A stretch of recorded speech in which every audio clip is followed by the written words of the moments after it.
이제 20강 함께 살피겠습니다. 84쪽부터 있는 내용이고 굉장히 어려운 내용을 1시간 안에 다루도록 하겠습니다. 다니엘서 후반부 전체를 1시간 안에 맥을 잡는 일을 하도록 하겠습니다. 네. 어렵다고 하니까 맥 빠지시면 안 되고 맥을 잡으셔야 됩니다. 네. 다 펼치셨죠? 네. 제20강 다니엘서 주제와 마지막 때까지 봉함된 내용 두 번째 시간입니다. 오늘 내용이 요한계시록과 연결되어 있기 때문에 오늘의 내용을 잘 이해하셔야 이제 요한계시록 후반부를 정확히 이해하실 수가 있겠습니다. 다니엘서 7장입니다. 7장의 내용 제가 그 줄거리를 가닥을 잡아두었습니다. 여러분께서 잘 보시면 되겠고 7장 2절부터 있는 말씀을 제가 읽겠습니다. 다니엘이 진술하여 이르되 내가 밤에 환상을 보았는데 하늘에 네 바람이 하늘에의 밑줄을 그시고요 큰 바다로 몰려 불더니 큰 짐승 넷이 바다에서 나왔는데 그 모양이 각각 다르더라. 첫째는 사자와 같은데 독수리의 날개가 있더니 내가 보는 중에 그 날개가 뽑혔고 또 땅에서 들려서 사람처럼 두 발로 서게 함을 받았으며 또 사람의 마음을 받았더라. 죄송한데 왜 하늘에 제가 밑줄을 그으라고 말씀드렸는가 하면 지금부터 펼쳐지는 다니엘서 후반부는 이 땅의 성소가 회방되는 것이 아니라 하늘의 성소가 회파당하고 있다는 것을 주제로 하고 있습니다. 그렇기 때문에 다니엘서는 사실 의도적으로 순서가 바뀌어 있는 것을 알 수가 있습니다. 그래서 7장, 8장이 시기적으로 먼저 일어난 일이었지만 기록할 때는 6장을 먼저 기록하고 7장, 8장을 뒤로 미루고 있습니다. 왜냐하면 다니엘이 7장, 8장의 계시를 받았을 때는 그가 이 계시를 다 이해할 수가 없었습니다. 그리고 그가 혼절했습니다. 아무에게도 말할 수 없었습니다. 그러나 6장에 바벨론이 무너지고 난 다음에 이제 다니엘에게 점점 밝은 계시가 오면서 그는 7장, 8장이 무엇을 의미하는지를 알게 되었고 이 7장부터 시작되는 후반부는 하늘 성소 회방에 관한 것이라는 것을 분명히 깨닫게 된 것입니다. 그래서 1장부터 6장까지는 이 땅에 있는 예루살렘 성소가 회방을 받고 하나님의 백성이 회방을 받는 그런 내용을 주제로 삼고 있다면 이제 7장부터는 하늘 성소에 도전하는 사탄과 지상 대리자들의 모습이 등장하고 있습니다. 그래서 첫 번째 계시는 하늘의 네 바람이 큰 바다로 몰려 불더니 사자와 같은 곰과 같은 바벨론, 페르시아 이 모든 제국이 등장하는 것을 볼 수가 있고 지금까지는 그 배후 세력을 정확히 알지 못했지만 이 성소를 회파하는 배후 세력을 정확히 알지 못했지만 이 모든 것이 하늘 전쟁에 속한다는 것을 다니엘은 분명히 깨닫게 된 것입니다. 그러므로 다니엘서 후반부의 총 주제는 하늘 성소를 회방하는 사탄의 도전과 그 성소를 회복시키려는 하나님의 역사 개입, 이것이 다니엘서 후반부 전체에 흐르고 있는 내용입니다. 24절 보겠습니다. 그 후에 또 하나 작은 뿔이 일어나리니 그는 먼저 있던 자들과 다르고 밑줄을 그시고요. 먼저 있던 자들과 다르고 또 새 왕을 복종시킬 것이며 그가 장차 지극히 높으신 이를 말로 대적하며 또 지극히 높으신 이의 성도를 괴롭게 할 것이며 그가 또 때와 법을 고치고자 할 것이며 성도들은 그의 손에 붙임받아 한 때와 두 때와 반 때를 지내리라. 이 네 번째 짐승은 지금까지 있던 세력과 다르다고 했습니다. 왜냐하면 지금까지 있는 세력들은 다 이 땅의 성소를 회파하고 이 땅의 백성들을 사로잡는 일에 관여했지만 이 넷째 짐승의 머리에 있는 작은 뿔은 하늘의 성소에 도전하고 하늘에 있는 백성을 회방하는 세력이기 때문에 다니엘이 놀란 것입니다. 어떻게? 이 땅에 있는 세력이, 사실 이 땅에 있는 성소는 그 원본이 어디에 있습니까? 하늘에 있습니다. 하늘의 식양을 따라서 이 땅에 모형적인 성소를 지은 것입니다. 그런데 작은 뿔은 하늘의 성소에 지금 도전하는 것입니다. 하나님이 좌정에 계시는 그 보좌에 본인이 앉기를 희망하고, 그렇기 때문에 지금까지 나왔던 세력들과는 전혀 다른 이 땅의 성소를 회방하는 것이 아니고 하늘에 있는 성소를 회방한다는 면에서 완전히 다른 것입니다. 그래서 다니엘이 혼절하게 된 것입니다. 이 땅에 있는 성소가 회방되는 것만 해도 다니엘이 정말로 힘든 시간을 보내고 있는데, 때가 되면 작은 뿔이라는 세력이 일어나서 하늘의 성소까지 도전하는 이 일이 다시 일어날 것이라는 것을 다니엘이 보게 되었을 때 다니엘은 그만 기절하고 말았습니다. 이것을 감당할 수 있는 사람은 아무도 없었습니다. 지금 제7일 안식일 예수 재림교인들을 제외한, 심지어 성경을 본다고 하는 대부분의 사람이 하늘 성소의 실체에 대해서 명확히 깨닫지 못하고 있습니다. 예. 다니엘의 그 이상 수준을 넘어서지 못하고 있습니다. 다니엘이 혼절했습니다. 지금부터 7장 26절 6, 7, 5, 6, 7, 8번째 슬라이드는 전체를 별표하시고 외워주시기 바랍니다.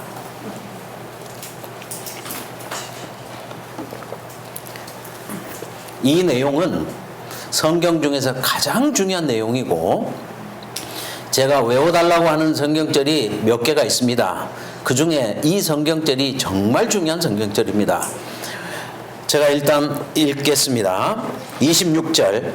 그러나 심판이 시작되면 그는 권세를 빼앗기고, 그래서 심판이 중요한 것입니다. 심판이 시작되면 작은 뿔은 권세를 빼앗깁니다. 다니엘의 지금 최고의 관심은 성소가 왜 회방을 받고 있는가, 언제 성소가 회복될 것인가 하는 것이 다니엘의 최고의 관심입니다. 그런데 그 해답이 일단 왔습니다. 심판이 시작되면 작은 뿔은 권세를 빼앗기고 완전히 멸망할 것이요, 나라와 권세와 온 천하 나라들의 위세가 지극히 높으신 이의 거룩한 백성에게 붙임바 되리니 그의 나라는 영원한 나라라. 모든 권세 있는 자들이 다 그를 섬기며 복종하리라. 자, 심판이 시작되면 작은 뿔은 권세를 빼앗깁니다. 그러니까 우리가 기다려야 될 시간은 언제입니까? 심판입니다. 그래서 계속해서 순교자들이 부르짖는 것은 어느 때까지 그 심판의 시간을 부르짖고 있는 거예요. 그런데 심판이 없다니요. 이게 무슨 말입니까? 예? 최근에 들어서 심판을 부정하는 일부 사람들이 등장하기 시작했습니다. 이게 웬 말입니까? 이게. 예.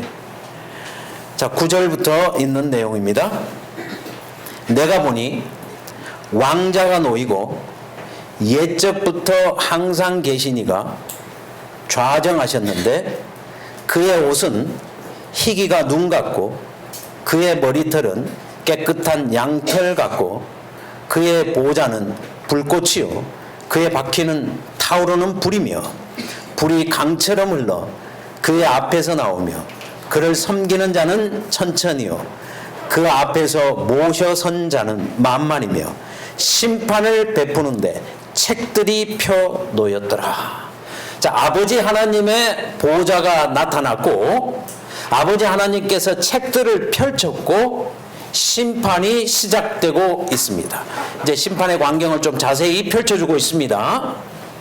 11절 그때에 내가 작은 뿔이 말하는 큰 목소리로 말미암아 주목하여 보는 사이에 짐승이 죽임을 당하고 그의 시체가 상한 바 되어 타오르는 불에 던져졌으며 그 남은 짐승들은 그의 권세를 빼앗겼으나 그 생명은 보존되어 정한 시기가 이르기를 기다리게 되었더라. 자, 심판이 시작되면 작은 뿔은 타오르는 불에 던져지고 모든 권세를 빼앗기고 완전히 멸망당할 것입니다.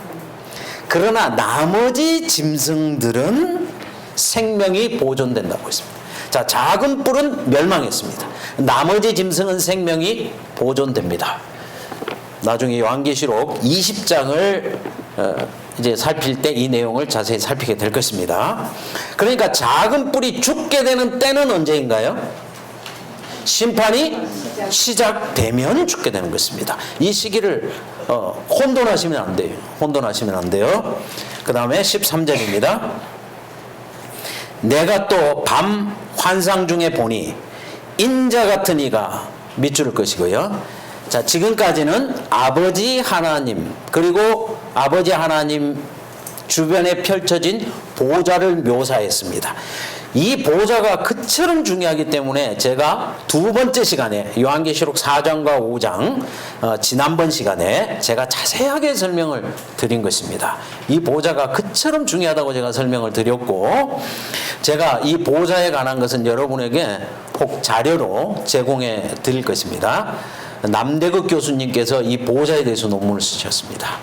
얼마나 기이한 일입니까? 네, 보좌에 대해서 세계 최고의 권위자가 남대극 교수입니다. 네, 그래서 세계적으로 중요한 계시록의 논문을 쓰시는 분들은 다 남 목사님에게 연락을 합니다. 남 목사님의 논문을 인용한다는 뜻이지요. 네, 정말 자랑스럽지 않습니까? 네. 자, 인자 같은 이가 하늘 구름을 타고 와서 옛적부터 항상 계신 이에게 나아가 그 앞으로 인도되매 이게 소위 말하는 지성소 봉사의 시작인 것이지요. 예수님께서 심판이 시작될 때 아버지 앞으로 인도되고 14절 그에게 권세와 영광과 나라를 주고 누가 누구에게 주겠습니까? 아버지 하나님께서 아들 예수님에게 주고 자 지금까지는 아버지 하나님께서 아들 예수님에게 뭐라고 하셨습니까? 너는 내 우편에 앉았으라. 내가 내 원수로 너의 발등상 되게 하기까지 그렇죠? 내가 사단을 완전히 멸절하고 너의 발등상 되게 하기까지 너는 내 우편에 앉아 있으라 했습니다. 그러나 이제는 예수님께서 아버지 하나님 앞으로 인도되고 그에게 권세와 영광과 나라를 주고 모든 백성과 나라들과 다른 언어를 말하는 모든 자들이 그를 섬기게 하였으니 그의 권세는 소멸되지 아니하는 영원한 권세요 그의 나라는 멸망하지 아니할 것이니라. 그러니까 심판에서 가장 중요한 것은 무엇인가 하면 지금까지 하늘 성소를 회방하던 작은 뿔은 모든 권한을 빼앗기고 멸망하게 되고 이제 동시에 예수님께서는 모든 권세를 취하시고 도전받았던 모든 것을 회복하시고 나라를 받으시는 장면이 심판의 클라이맥스입니다. 그러니까 심판의 첫 번째 의미는 작은 뿔로 대표되는 사탄의 지상 대리자가 완전히 멸절하게 되고 예수님께서 모든 권세를 회복하시게 되고 나라를 받게 되고 나라를 받음과 동시에 그 나라의 백성을 이제 책들이 펴놓였다고 그랬죠. 백성들을 조사하는 일이 누가 예복을 입었나 누가 입지 않았나를 조사하는 일이 실제적으로 시작되게 되는 것입니다. 지금까지는 예수님께서 그 나라를 완전히 받지 않았기 때문에 받지 않았기 때문에 이런 일이 시작되지 않았을지라도 심판이 시작되면 인자 같은 이가 영원부터 계신 아버지 앞으로 인도되고 나라를 받으시고, 예수님께서 나라를 받으시면 그 백성들의 혼인잔치가 예비되는 것이죠. 예수님께서 뭐라고 하셨나요? 너희는 마음에 근심하지 말라. 내 아버지 집에 거할 곳이 많도다. 내가 가서 너희를 위하여 처소를 예비하면, 자, 처소를 예비한다는 말이 그처럼 중요한 것이고, 이스라엘의 혼례식에서도 처소를 예비하는 것이 결정적으로 중요했고, 지금 실제적으로 우리들의 역사 속에서도 하늘에서 예수님이 나라를 받으시게 되면 그 나라의 백성들을 예복을 조사해서 한 사람씩 그 나라에 합당한 사람들을 혼인잔치에 초청하는 일이 실제적으로 시작된다는 뜻입니다. 그래서 보좌 앞에 뭐가 펴놓인 것입니까? 책들이 펴놓인 것입니다. 그래서 여러분께서 이 4개의 슬라이드 정확히 이해하시고, 가급적이면 암송을 다 못하신 분들은 한 3번 정도 정독을 하시고 가닥을 분명히 잡아놓으시기를 바랍니다. 이 내용이 다니엘서 7장의 핵심 부분에 자리 잡고 있습니다. 다니엘은 처음에 이 계시를 보고 이해를 못했습니다. 다니엘의 지금 관심은 이 땅이고 하늘 성소까지 접근해 갈 수가 없었어요. 그렇기 때문에 이 모든 일이 무엇을 의미하는지 다니엘은 혼미했습니다. 15절 보세요. 나 다니엘이 중심에 근심하며 내 머릿속에 환상이 나를 번민하게 한지라. 다니엘은 이 땅의 성소와 하늘의 성소를 겹쳐놓고 모든 것이 명확하게 이해되지 않았기 때문에 아주 번민하고 혼란스러운, 아주 놀라는, 설마 하나님의 보좌가 도전받는 이런 일에 다니엘이 혼미하게 되는 이런 상황이 되었습니다. 28절, 그 말이 이에 그친지라 나 다니엘은 중심에 번민하였으며 내 얼굴빛이 변하였으나 내가 이 일을 마음에 간직하였느니라. 그러면 7장의 주제는 어떻게 정리될 수 있을까요? 넷째 나라에서 일어나는 작은 뿔은 바벨론과 같이 성소를 도전하고 하나님 백성을 압제하는 일을 반복할 것이고, 하늘 성소에서 심판이 시작될 때 진정한 회복이 있을 것이라는 이상 때문에 다니엘이 혼절했다는 이야기입니다. 이제 7장에서는 이 해석이 잘 안 나와 있기 때문에 이 해석은 8장, 9장으로 넘어가면서 확대되면서 7장이 무슨 의미가 있는가가 해석이 되겠죠. 그러니까 7장 자체에서는 이걸 해석할 수가 없어요. 8장, 9장으로 넘어가면서 점점 해석이 나오기 시작하는 것입니다.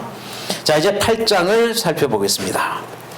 8장의 내용들 제가 그 가닥을 잡아 놓았습니다. 여러분 시간 되실 때 보시기를 바라고요. 이제 8장 9절 후반부부터 살펴보겠습니다. 여기 소문자로 A, B라고 적혀 있을 때 A가 적혀 있으면 전반부를 의미하고요, B가 적혀 있으면 그 성경절의 후반부를 의미합니다.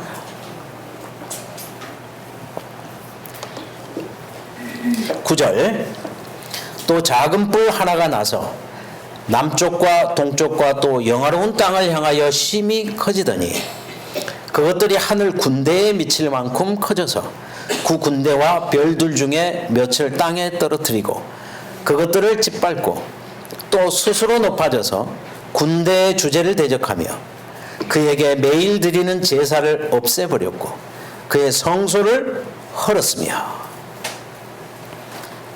12절 또 진리를 땅에 던지며 자의로 행하여 형통하였더라. 내가 들은즉 한 거룩한 이가 말하더니 다른 거룩한 이가 그 말하는 이에게 묻되 환상에 나타난 바 매일 드리는 제사와 망하게 하는 죄악에 대한 일과 성소와 백성이 내어준 바 되며 짓밟힐 일이 어느 때까지 이를꼬 하매 13절을 자세히 읽으시고 이 작은 뿔이 회방하는 일을 구체적으로 번호를 매기면서 여러분께서 정리해 두셔야 됩니다. 그러니까 작은 뿔은 첫째, 매일 드리는 제사를 제하는 것이죠. 둘째, 망하게 하는 죄악을 퍼뜨리는 것입니다. 셋째, 성소와 백성이 내어준 바 되고 짓밟히는 것입니다. 그렇다면 심판이 시작되면 이 모든 것은 역으로 회복되겠죠? 그렇죠? 심판이 시작되면 이 세 가지는 회복되는 것입니다.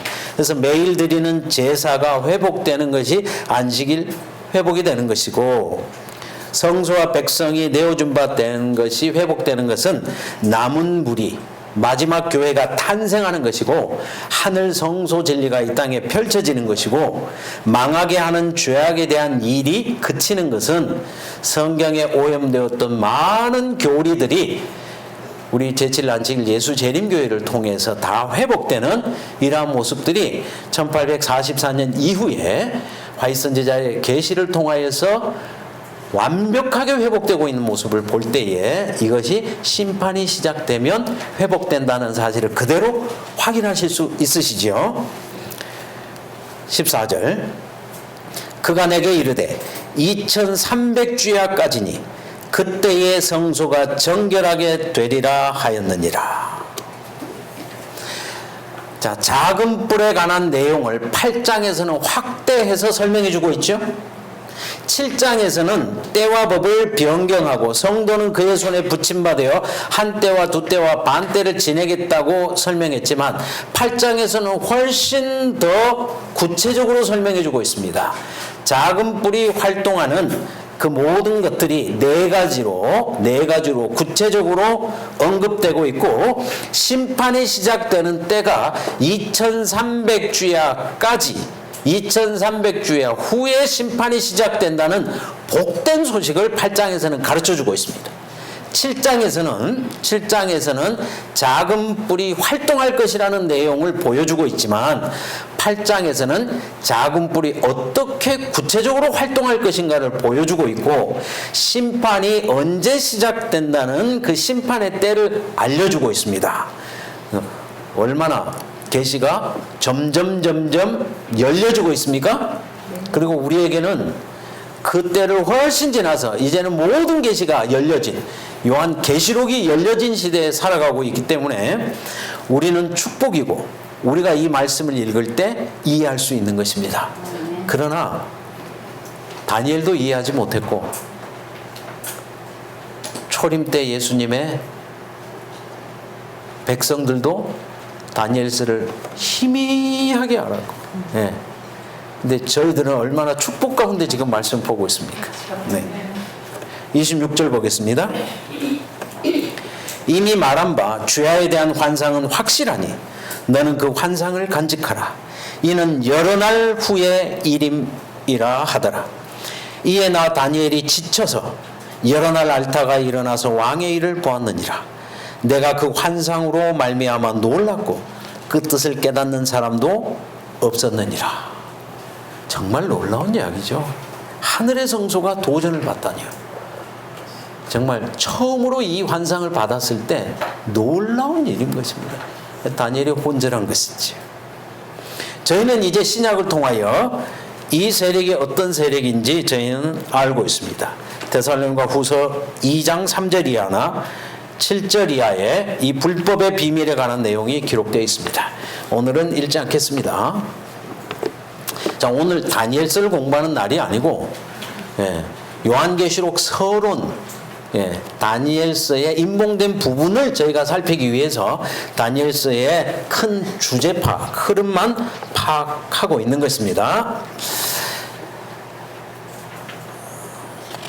그래도 읽어보실까요? 여러분 표정을 보니까 읽어야 될 것 같습니다. 귀여우세요. 아, 또 귀엽다 그러세요? 귀요미야. 예. 자꾸 어렵다는 분이 많이 계셔서 읽어보겠습니다. 네. 자, 자, 예언이 이미 성취된 예언은 저희가 이중으로 확인할 수 있죠. 성경만 가지고도 확인할 수 있고 역사책으로도 확인할 수 있죠. 그러니까 이미 성취된 예언에 대해서는 사실 이중으로 확인할 수 있기 때문에 저희가 큰 두려움이 없습니다. 그런데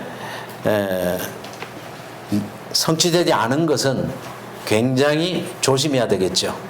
지금 저희가 계시록 후반부는 성취되지 않은 부분을 제가 풀어야 되기 때문에 이처럼 수고스러운 일을 하고 있는 것입니다.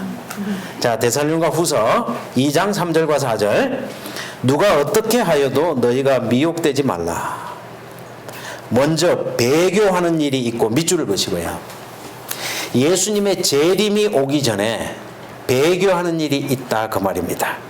그래서 누가 어떻게 하여도 너희가 미혹되지 말라는 것은 주의 재림이 임박했다고 누가 이야기할지라도 쉬동하지 말라 그런 뜻이고요. 재림이 있기 전에 먼저 배교하는 일이 있다고 했습니다. 작은 뿌리죠. 예, 한때는 하나님의 백성이었으나 등을 돌리는 일이 있다는 뜻입니다.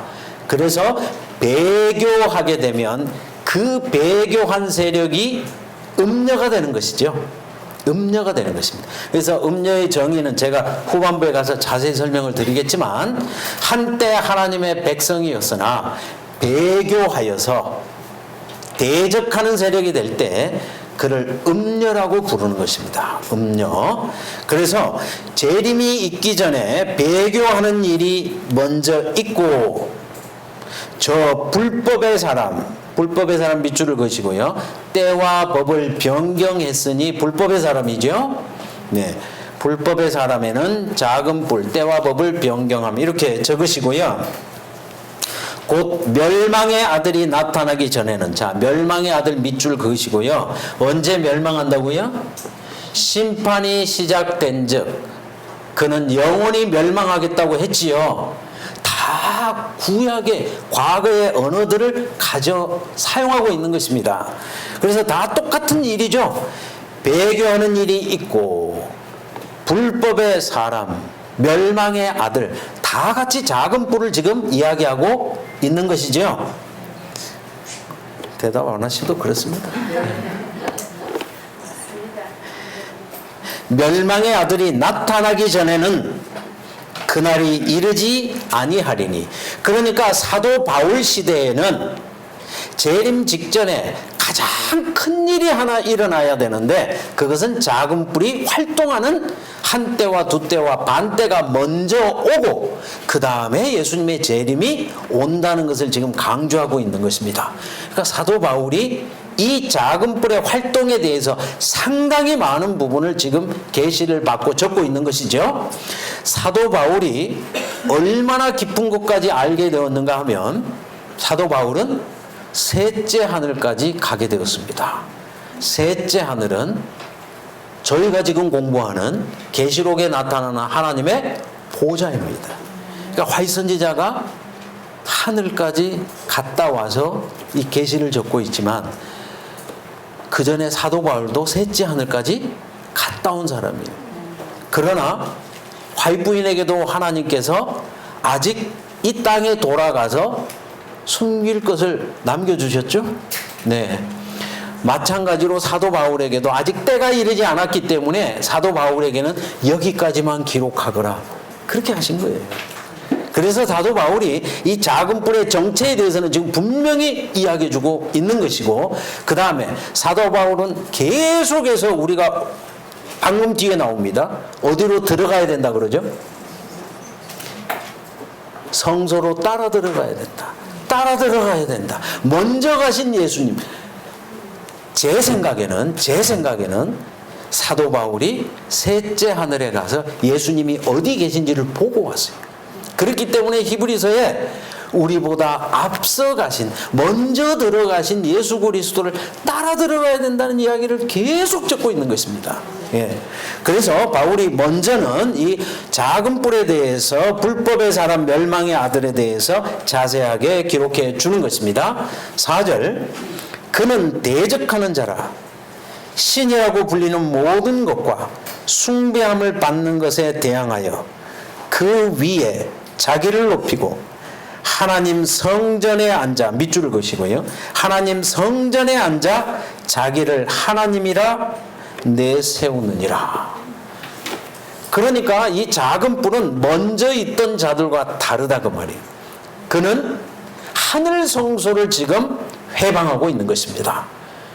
그래서 작은 뿔의 정체에 대해서 성경이 시간이 흐르면 흐를수록 더 자세하게 펼쳐주고 있는 것을 알 수가 있습니다. 7절, 불법의 비밀이 이미 활동하였으나 지금은 그것을 막는 자가 있어 그 중에서 옮겨질 때까지 하리라. 그때에 불법한 자가 나타나리니 주 예수께서 그 입의 기운으로 그를 죽이시고 강림하여 나타나심으로 패하시리라. 자, 이제 시간이 지날수록 이 세력에 대해서 점점 펼쳐주고 있는 것이죠. 네. 자, 일단 히브리서 한 2개만 읽어보겠습니다. 사도 바울이 얼마나 분명하게 이 말씀을 하고 있는지요. 그래서 다니엘서 후반부는 하늘 성소를 보여주고 있고요. 하늘 성소에 대해서 성경은 이미 여러 번 예수님께서 먼저 앞서 들어가셨다는 말씀을 하시는 것이고, 그 예수님께서 심판이 시작될 때는 지성소로 인도되는 장면을 성경은 이야기하고 있는 것이죠. 히브리서 10장 19절,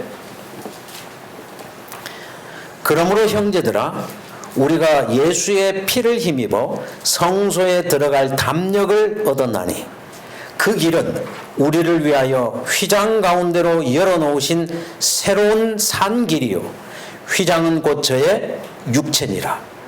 또 하나님의 집 다스리는 큰 제사장이 계심에 우리가 마음의 뿌림을 받아 악한 양심으로부터 벗어나 몸은 맑은 물로 씻음을 받았으니 참 마음과 온전한 믿음으로 하나님께 나아가자. 밑줄 좀 그으시지요.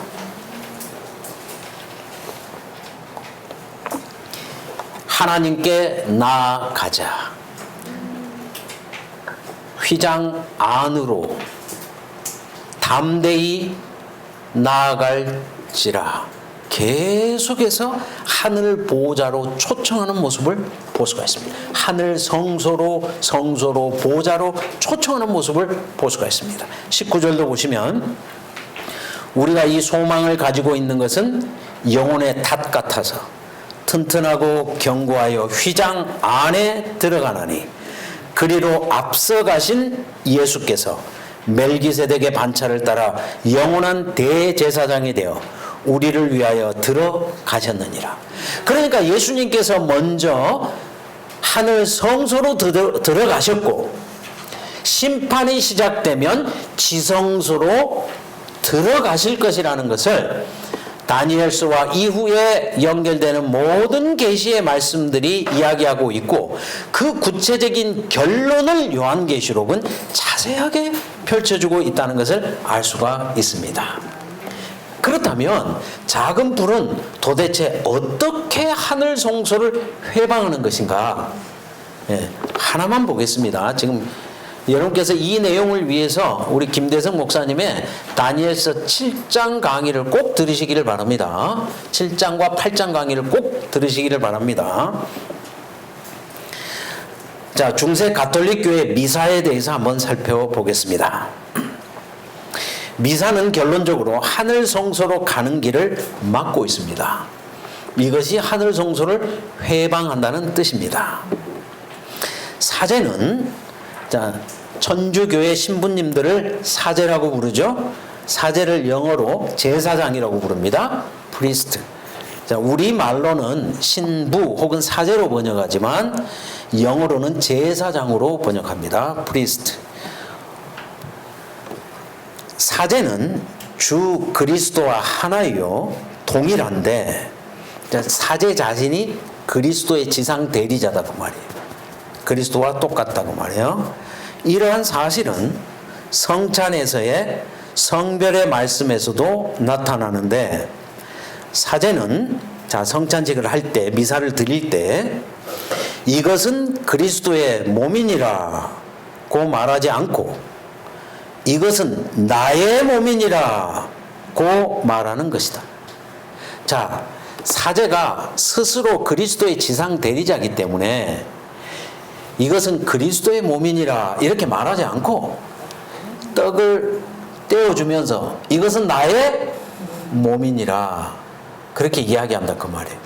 그러니까 사제는 아이고 마이크를 치면 안 되겠죠? 사제는 실제로 그리스도의 지상 대리자로 나타나고 있다는 뜻입니다. 두 번째, 이와 같이 그리스도를 대표하는 신부는 빵과 포도주의 본질을 그리스도의 몸과 피의 참 본질로 바꾸는 것이다. 자, 그러니까 사제가 미사라는 예식을 행하면서 성찬을 행하면서 떡과 포도주를 나누어 주면서 이것은 나의 몸이니라 라고 말할 때 이 떡과 포도주가 실제로 그리스도의 몸이 된다는 것입니다. 그래서 이 떡을 먹고 이 잔을 마실 때에 그리스도의 구원에 동참하는 이런 교리를 가지고 있습니다. 그러면 가톨릭 교인들은 더 이상 하늘 성소에 나아갈 필요가 있나요, 없나요? 없습니다. 더 이상 하늘 성소의 제사, 하늘 성소의 예배, 새롭고 산 길로 나아갈 필요가 없고 이 잔과 떡을 먹고 마시면 그것으로 완전하고 확실한 구원이 속죄가 이루어지는 것입니다. 그리고 고해성사를 통해서 혹시라도 미사에 참석하지 못했을지라도 미사에 참석하지 못한 것은 가톨릭은 죄의 종류가 있죠. 네. 소죄, 대죄 이렇게 죄의 종류가 있습니다. 미사에 참석하지 못한 것은 반드시 회복돼야 됩니다.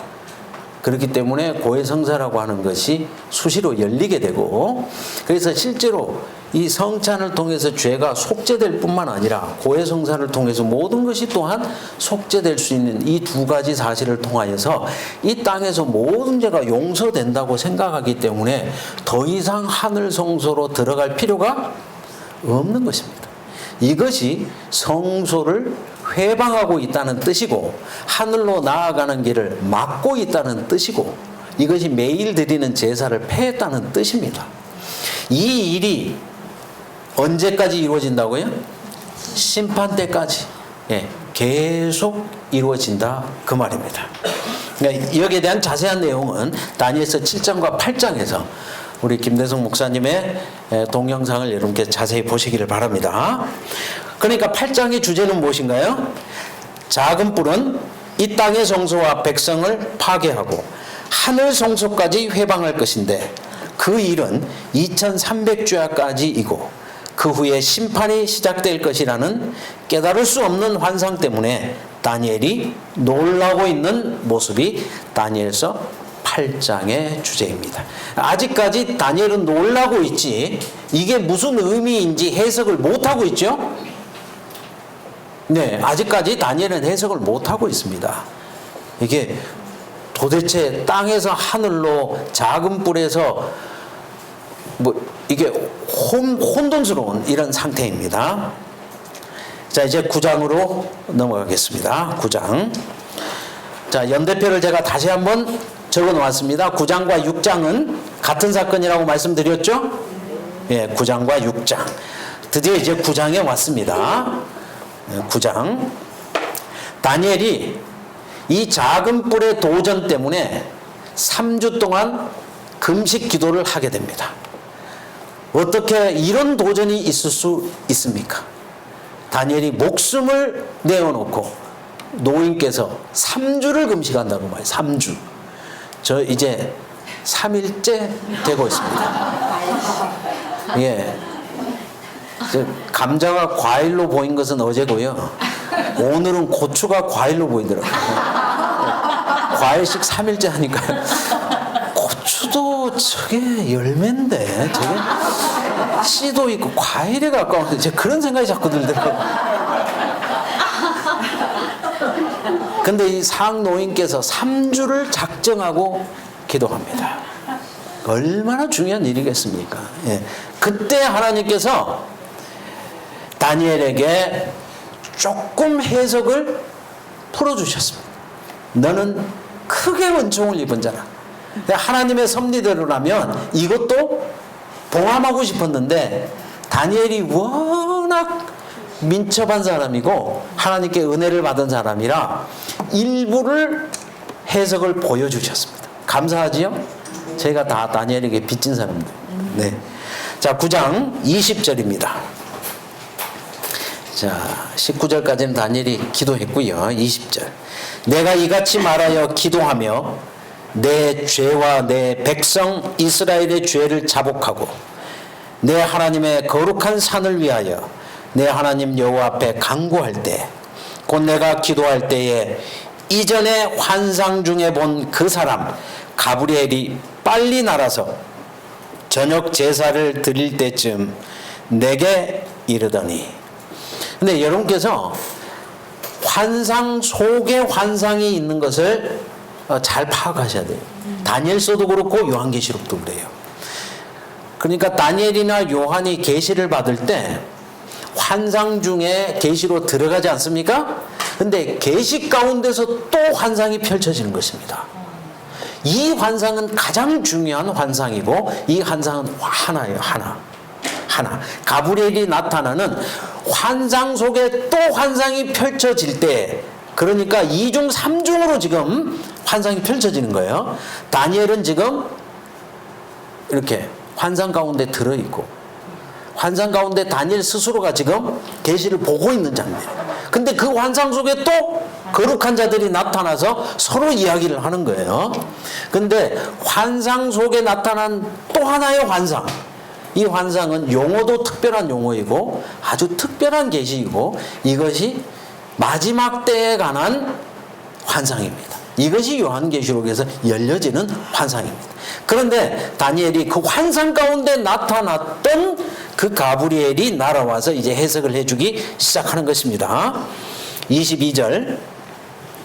내게 가르치며 내게 말하여 이르되 다니엘아 내가 이제 너에게 지혜와 총명을 주려고 왔느니라.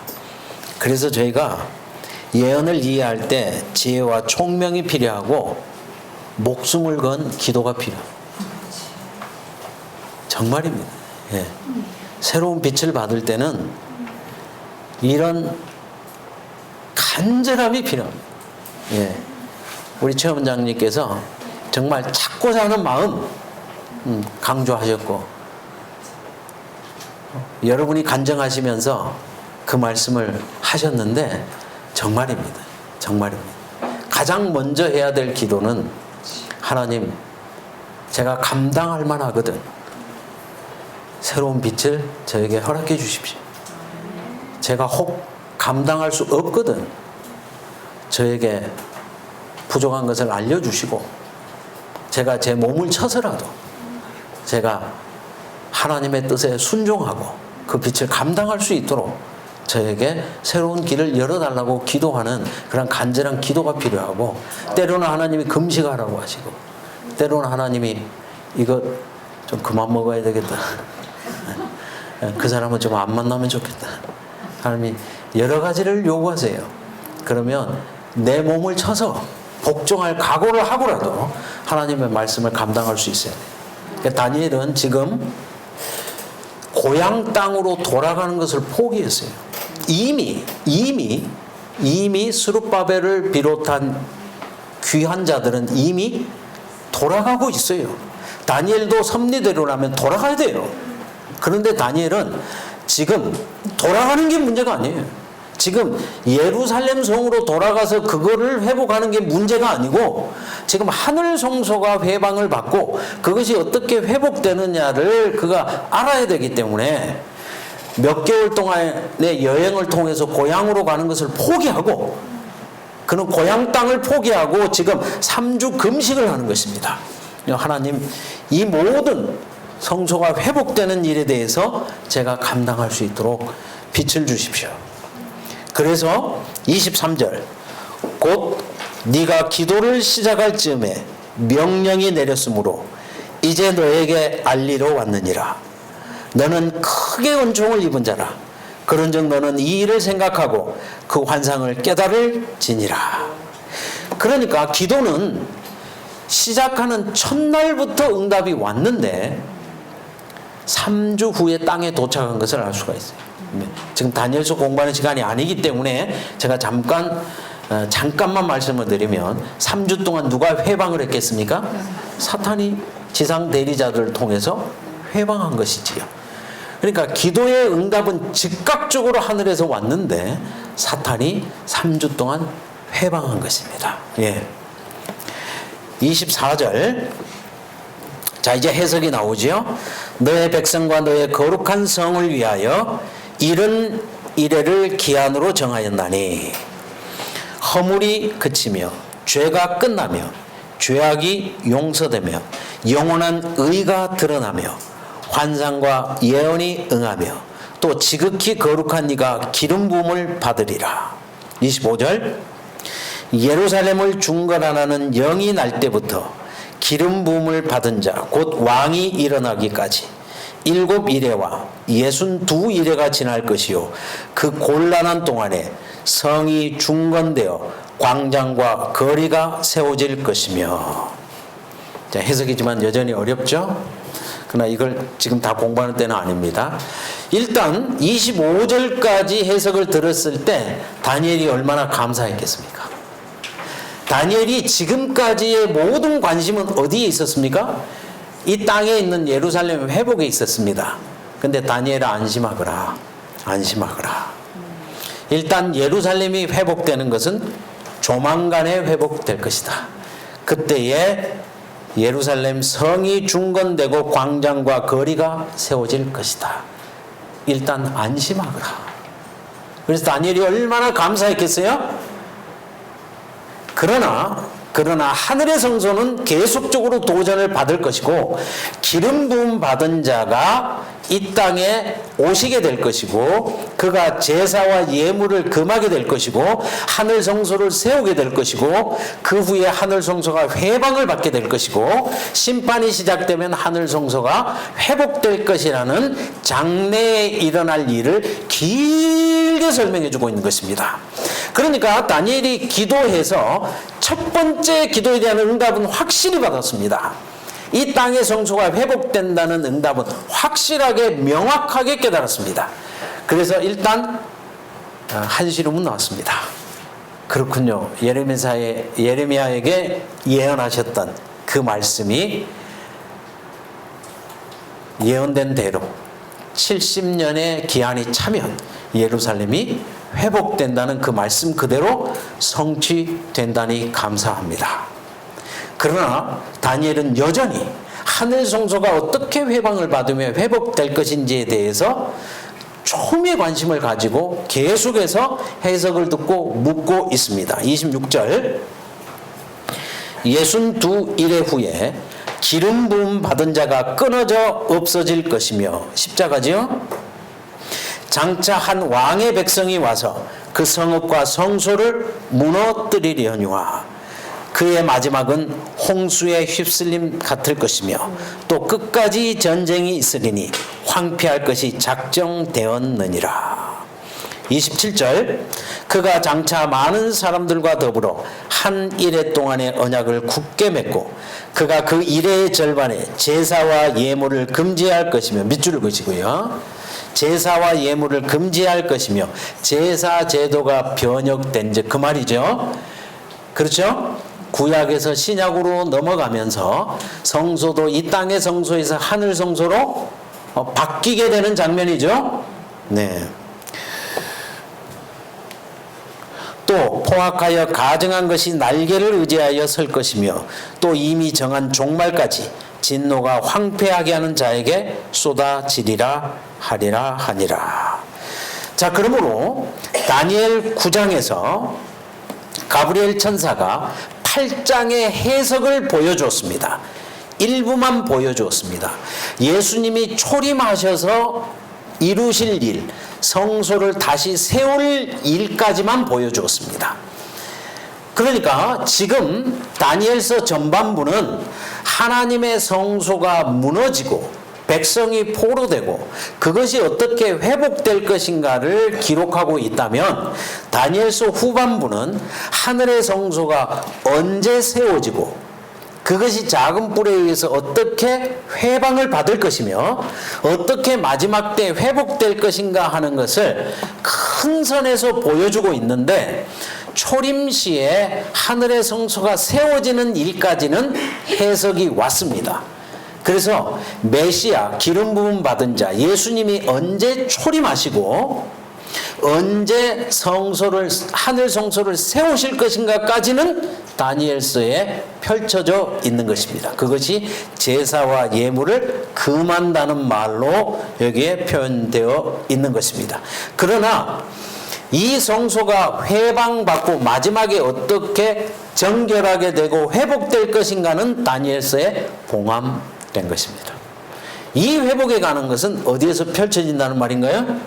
요한계시록 후반부에 펼쳐진다는 뜻입니다.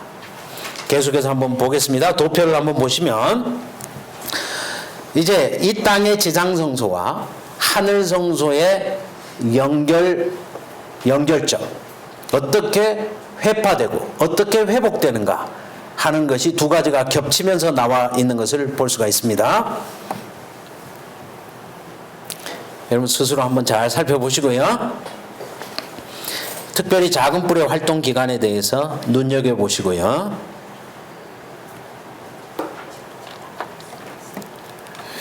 여기서 여러분이 조금 확실히 아셔야 될 것은, 작은 뿔은 언제 권세를 빼앗기고 죽는다고요? 심판이 시작되면요. 심판이 시작되면. 그 전에는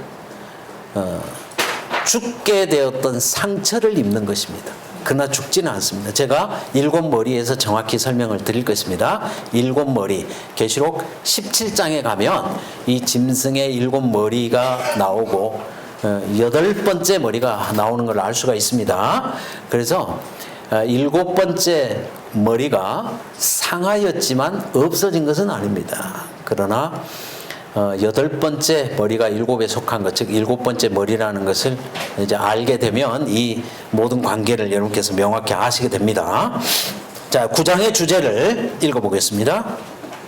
이 땅의 성소가 건립될 것이지만 다시 파괴될 것이며, 예수님의 초림과 하늘 봉사 회방은 끝까지 계속될 것이지만 사탄의 회방으로 세워진 십자가가 오히려 하늘 성소 봉사의 시작이 되고 사탄을 심판하게 된다는 내용입니다. 자, 뒷 문장이 좀 어렵지만 작은 뿔은 이 성소를 회방하기 위해서 예수님을 십자가에 못 박았지만 그것이 제사와 예물을 금하게 되는 하늘 성소의 시작이 될 것이라고 하는 것을 사탄은 생각하지 못했고, 이 일로 말미암아 사탄이 승리하고자 했던 그 방법으로 말미암아 하나님께서 하늘 성소를 세우게 되는 것이고, 이 일로 말미암아 사탄을 심판하게 되는, 사탄 스스로가 놓은 올무에 스스로가 잡히게 되는 이 일이 이제 심판대 되면 다 공개되게 되는 것을 보여주고 있습니다. 여기까지가 이제 9장입니다. 그렇다면 9장은 8장의 해석이죠.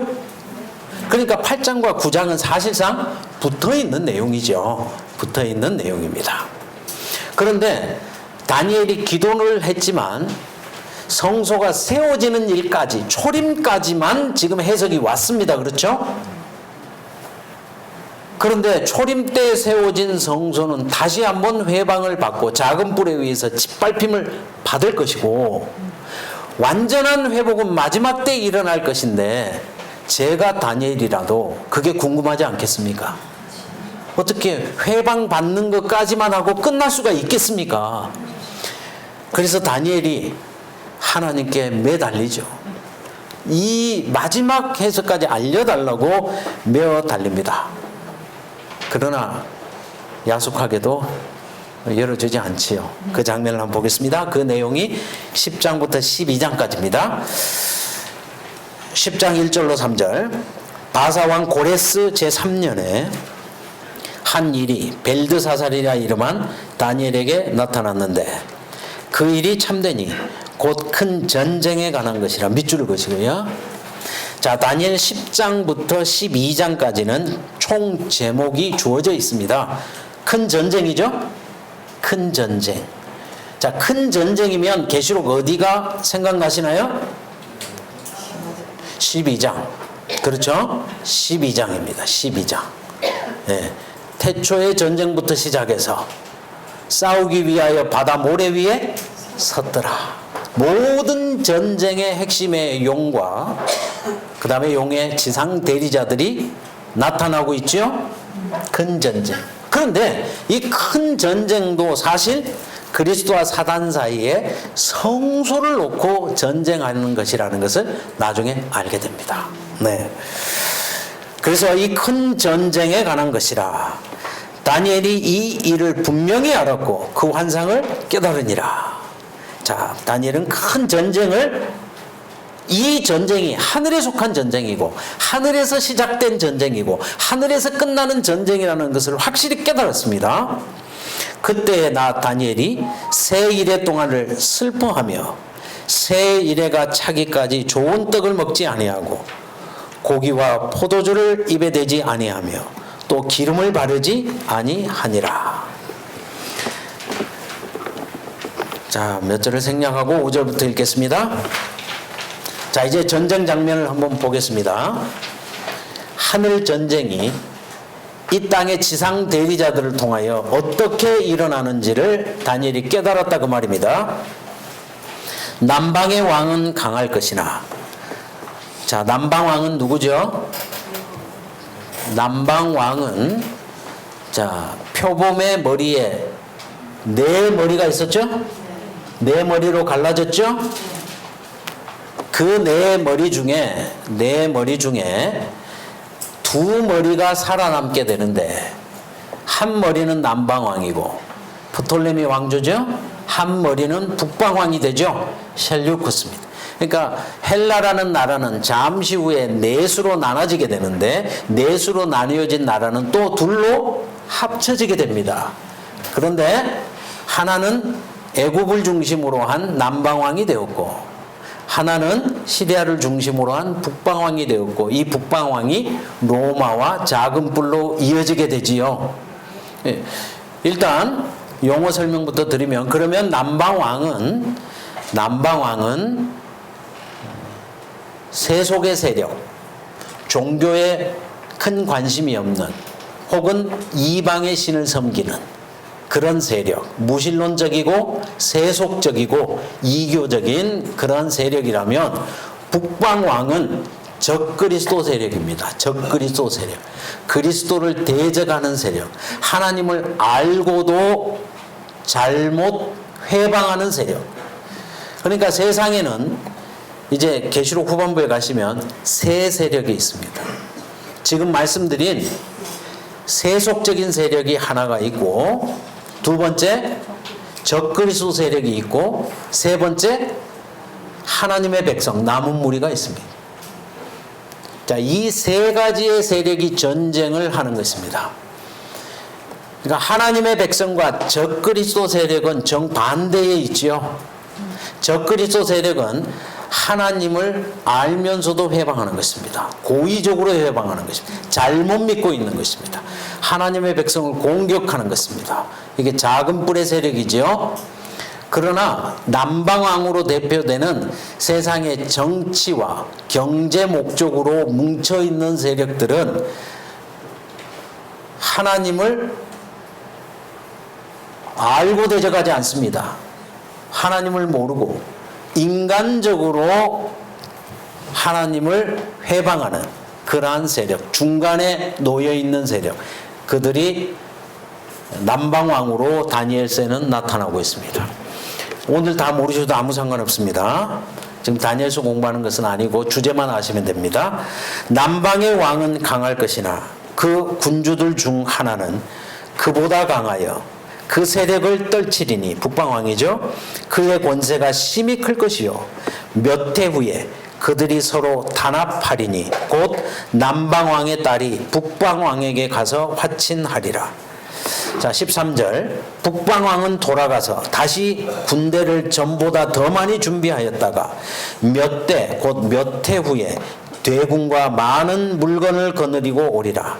그때에 여러 사람이 일어나서 남방왕을 칠 것이요 너의 백성 중에서도 포악한 자가 스스로 높아져서 환상을 이루려 할 것이나 그들이 도리어 걸려 넘어지리라. 자, 다니엘 11장에 펼쳐지고 있는 큰 전쟁은 이런 양상으로 반복됩니다. 남방왕이 북방왕과 싸우면서 예루살렘을 지나가면서 짓밟고 지나가고 그 다음에는 북방왕이 남방왕으로 싸우러 가면서 예루살렘을 짓밟고 그러니까 예루살렘은 이 거룩한 땅은 중간에 끼어 있습니다. 남방왕이 와서 한번 예루살렘을 짓밟고 그 다음에 북방왕이 와서 짓밟고 이 일을 계속 반복한다는 거죠. 사탄이 하나님의 백성을 회방할 때 이 두 세력을 항상 효과적으로 사용하는 것입니다. 한 번은 세속의 세력을 통해서 하나님의 백성을 공격하고 한 번은 적그리스도를 통해서 공격하고 이 일이 계속 반복되는 것입니다. 그러다가 세상 역사 마지막에는 이 두 세력이 하나로 합쳐지게 되는 것입니다.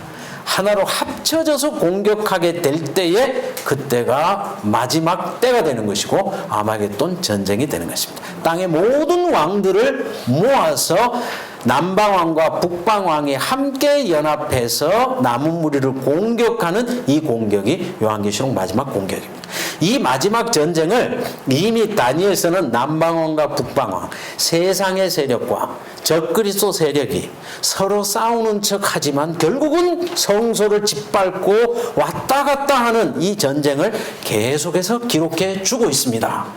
그리고 40절 마지막 때에 남방왕이 그와 힘을 겨룰 것이나 자, 남방왕이 북방왕과 힘을 겨룬다 그거죠.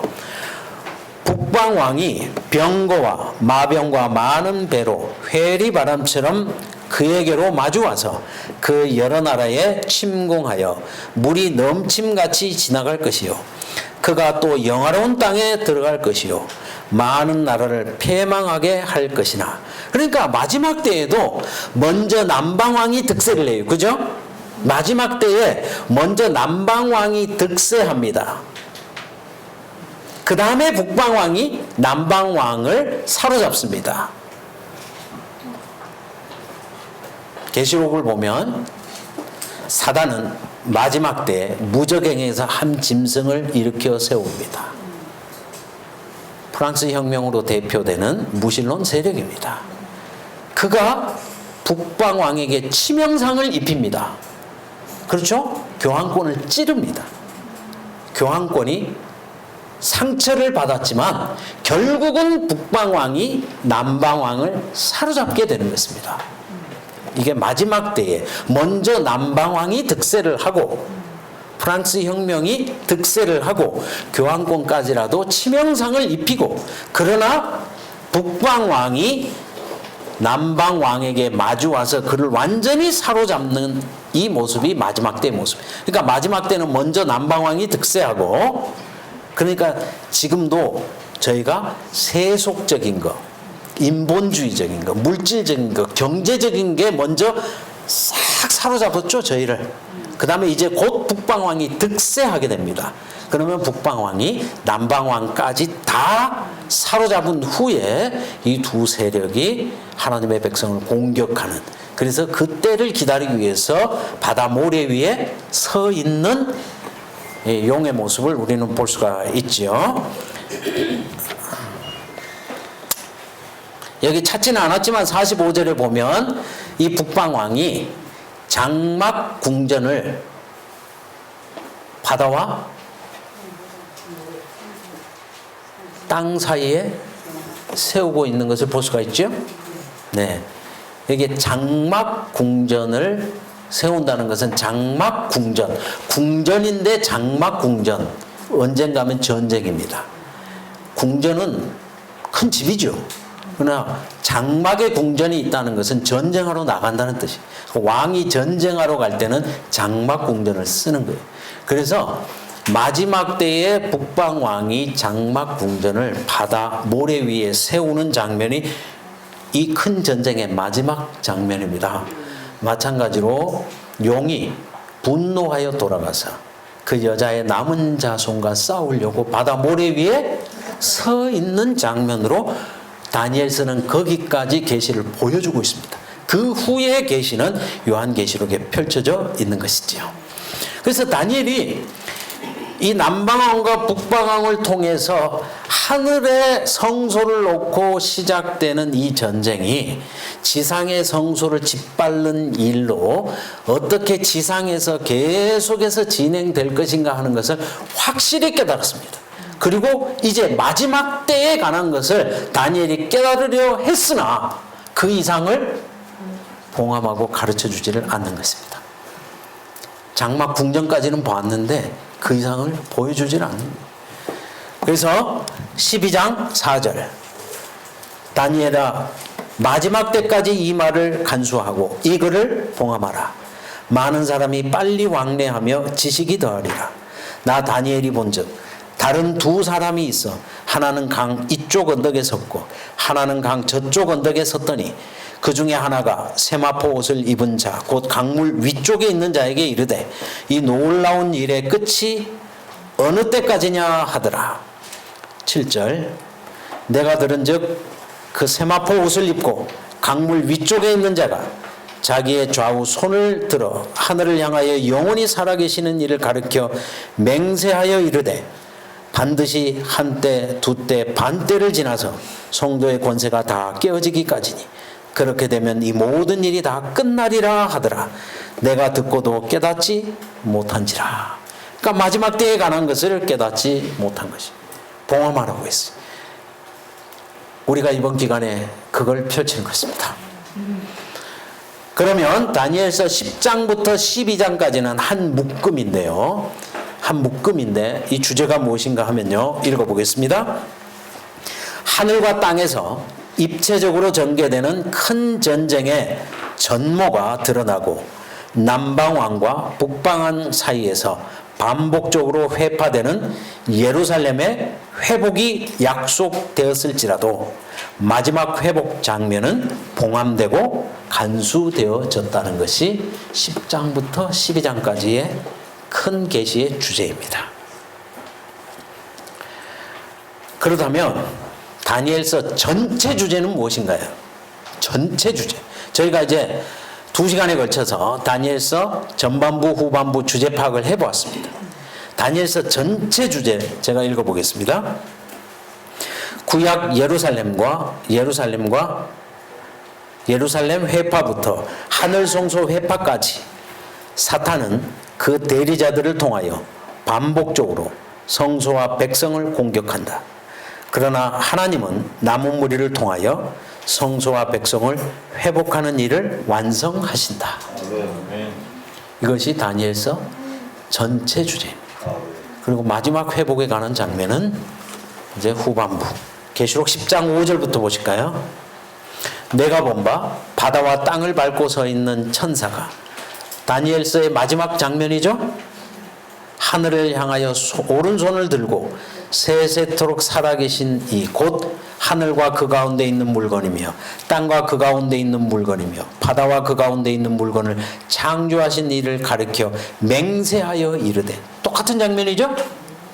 다니엘서 12장에서 마지막 계시 가운데 나타났던 그 똑같은 존재가 지금 계시록 10장에 나타나서 하늘을 향하여 다시 맹세하여 가로되 지체하지 아니하리니 즉 남은 때가 없으리.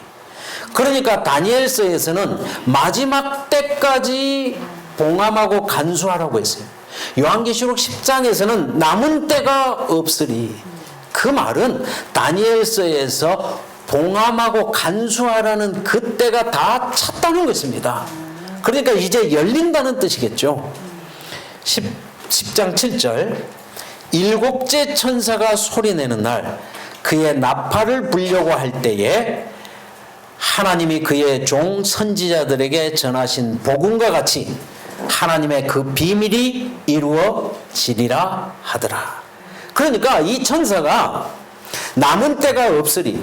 그러면 그 때가 언제이냐라고 하면 일곱째 천사가 소리 내는 날, 그 나팔을 불려고 할 때. 그러면 나팔을 불려고 할 때라는 말은 나팔을 불었습니까? 안 불었습니까? 아직 안 불었죠. 그렇죠. 불려고 할 때 공개되기 시작한다는 것이죠. 그러니까 지난번에 제가 말씀드린 것처럼 나팔을 불려면 이 들숨을 한번 해야 됩니다. 그렇죠. 하고 불어야 되죠. 그런데 마지막 7번째 천사가 하고 들숨을 쉴 때 이 모든 계시가 열려지고 하나님의 비밀이 과거의 선지자들을 통하여 하나님의 뜻이 땅끝까지 전파된 것처럼 이 마지막 때에 펼쳐질 이 하나님의 비밀도 그때에 다 이루어지리라. 그 말은 그때의 비밀이 양식으로 주어질 뿐만 아니라 그때의 비밀이 다 전파된다는 뜻이죠. 그렇죠? 예, 이 내용은 우리 최 원장님께서 말씀해 주신 로마서 16장을 배경으로 하는 거예요. 하나님의 비밀이 다 이루어진다는 것은 하나님의 비밀이 다 복음으로 공개되어지고 천하 만민에게 다 전파된다는 뜻입니다. 그러니까 마지막 때까지는 이 하나님의 복음이 간수되었다가 7번째 천사가 나팔을 불려고 할 때 비밀이 공개될 뿐만 아니라 땅끝까지 다 전파된다는 뜻이고 그때의 새 천사를 통하여 이 비밀이 전파된다는 뜻이지요. 자, 11장 15절. 드디어 7째 천사가 나팔을 불매 하늘에 큰 음성들이 나서 이르되 세상 나라가 우리 주와 그의 그리스도의 나라가 되어 그가 세세토록 왕노릇 하시리로다. 어디가 생각나시나요? 7째 천사가 나팔을 불 때 세상 나라가 우리 주와 그의 그리스도의 나라가 된다. 네? 그렇죠. 다니엘서 7장이죠. 다니엘서 7장입니다. 인자 같은 이가 옛적부터 항상 계신 자 앞으로 인도되매 그가 나라를 놓고 책들이 놓였는데 심판이 시작되고 구원받은 자들이 다 그 나라의 백성으로 입성하게 되는 이러한 일들이 심판이 시작될 때에 7째 천사가 나팔을 불 때에 일어난다 그 말입니다. 그래서 7째 천사가 나팔을 불 때에 세상 나라가 그리스도의 나라가 된다는 선언과 함께 하늘의 성소가 열리고 언약궤가 보여지고 화이선지자를 통해서 십계명 두 돌 위에서 밝은 빛이 이 땅으로 비춰오기 시작하는 것입니다. 이때가 2300주야의 끝이고 심판이 시작될 때 그리스도가 나라를 받는 때이고 조사 심판이 시작되는 때이고 예복을 입은 사람들이 하나님의 백성으로 하나둘씩 구별되는 때인 것이지요. 이것이 계시록 후반부에 쫙 펼쳐지게 되는 것입니다. 마지막으로 10장 8절 하늘에서 나서 내게 들리던 음성이 또 내게 말하여 이르되 네가 가서 바다와 땅을 밟고 서 있는 천사의 손에 펴놓인 두루마기를 가지라 하기로 내가 천사에게 나아가 작은 두루마리를 달라 한즉 천사가 이르되 갖다 먹어버리라. 너의 배에는 쓰나 내 입에는 꿀같이 달리라. 그때에 펼쳐질 말씀이 펼쳐진 작은 두루마리로 지금 나타나고 있고 요한은 그 두루마리를 먹게 되는 그런 장면입니다. 10절 내가 천사의 손에서 작은 두루마리를 갖다 먹어버리니 내 입에는 꿀같이 다나 먹은 후에 내 배에는 쓰게 되더라. 그가 내게 말하기를 네가 많은 백성과 나라와 방언과 임금에게 다시 예언하여야 하리라 하더라. 이 부분은 제가 곧바로 또 설명드리도록 하겠습니다. 오늘 여기까지 말씀을 드리겠습니다. 이제 다니엘서 후반부까지 다 말씀을 드렸고 이제 정말로 이제 요한계시록 후반부를 본격적으로 펼치게 되겠습니다. 제 동영상 전반부를 많이 보고 오셨죠? 예, 꼭 하룻밤 또 은혜의 시간이 있으니까 꼭 좀 보시고 오시면 좋겠습니다. 기도하겠습니다.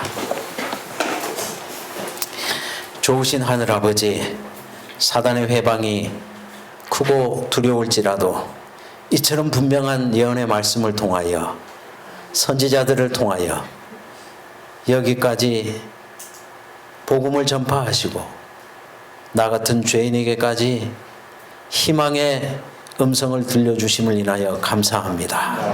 우리가 마지막 때에 마지막 사명을 넉넉히 감당할 수 있도록 힘과 능력을 더하시고 다니엘과 같은 민첩함을 더해 주시옵소서. 죄를 통회하며 하나님께 간구하는 주의 백성들의 기도에 하나님 선히 응답해 주시옵소서. 예수 그리스도의 이름으로 기도하옵나이다. 아멘.